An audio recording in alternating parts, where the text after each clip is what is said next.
Assalamualaikum warahmatullahi wabarakatuh. Saya Faira Yumna Oktariza dan saya akan membahas mengenai pemikiran ekonomi liberalisme klasik David Ricardo. Liberalisme hadir setelah merkantilisme dianggap gagal dalam mensejahterakan perekonomian rakyat.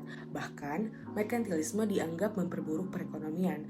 Maka dari itu, hadirnya liberalisme dianggap sebagai pandangan baru yang lebih revolusioner. Liberalisme hadir melalui buku The Wealth of Nations yang ditulis oleh Adam Smith pada tahun 1776.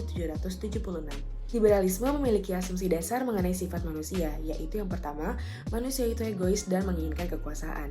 Yang kedua, terdapat kebebasan individu dalam bersaing untuk memperebutkan status, khususnya dengan mengumpulkan kekayaan dan dapat menggunakan seluruh potensi kreatif dari sifat manusiawi kita.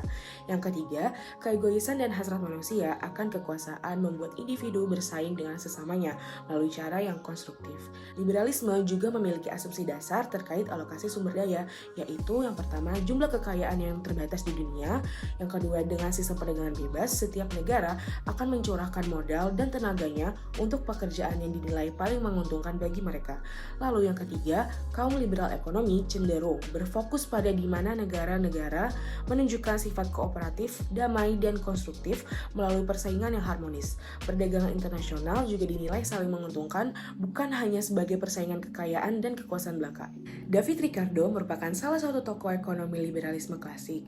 Ia menyatakan bahwa ekonomi liberal didasari oleh pemikiran perekonomian yang dibiarkan di tangan pasar, maka pasar dapat berjalan dengan sendirinya berdasarkan mekanisme dan hukumnya sendiri. Ia memperkenalkan teori nilai kerja. Teori tersebut menjelaskan bahwa nilai tukar suatu barang ditentukan oleh biaya yang perlu dikeluarkan untuk menghasilkan barang tersebut, atau biasa kita sebut modal atau ongkos, yaitu biaya untuk bahan mentah dan upah buruh yang besarnya hanya cukup untuk bertahan hidup bagi buruh itu sendiri. David Ricardo lebih menekankan pada maksimalisasi hasil produksi dan minimalisasi ongkos produksi dengan memberikan upah minimum bagi buruh.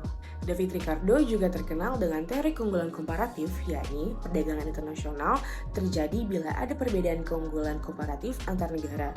Keunggulan tersebut akan tercapai jika suatu negara mampu memproduksi barang dan jasa lebih banyak, namun dengan biaya yang lebih murah dibandingkan dengan negara lain. Ia menganggap bahwa negara akan cenderung menjual barangnya yang relatif lebih efisien dalam produksinya, sehingga melalui spesialisasi setiap negara akan memperoleh keuntungan dari perdagangan internasional. Perdagangan bebas merupakan aktivitas komersial yang dijalankan bebas tanpa pembatasan nasional dan membawa keuntungan bagi individu yang berpartisipasi. Sehingga menurut David Ricardo, perdagangan bebas membuat negara menjadi efisien, dan efisiensi merupakan kualitas yang dihargai oleh kaum liberal karena sama tingginya dengan kebebasan. Keberhasilan individu terhubung dengan kebaikan universal sehingga tidak menimbulkan konflik di antara orang atau bangsa yang terlibat. Perdagangan bebas sangat berpengaruh bagi suatu negara. Hal tersebut ditunjukkan dengan adanya Undang-Undang Jagung atau Corn Law. Kebijakan tersebut disahkan oleh Parlemen Inggris pada tahun 1815. Undang-undang tersebut merupakan sistem tarif dan peraturan yang membatasi impor pangan ke Britania Raya. Dikarenakan Inggris harus memenuhi ketahanan pangan negaranya atau swasembada pangan. Di sisi lain, undang-undang tersebut juga bertujuan untuk kepentingan ekonomi anggota parlemen dan sekutunya.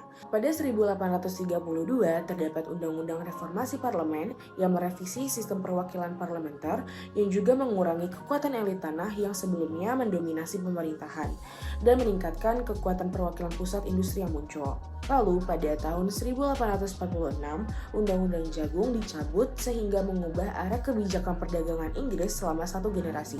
Pencabutan kebijakan tersebut didasari oleh adanya kegagalan panen di Irlandia pada tahun 1840-an, sehingga membuat parlemen tidak punya banyak pilihan, yaitu mencabut Undang-Undang Jagung atau menghadapi kelaparan, kematian, dan kerusakan pangan.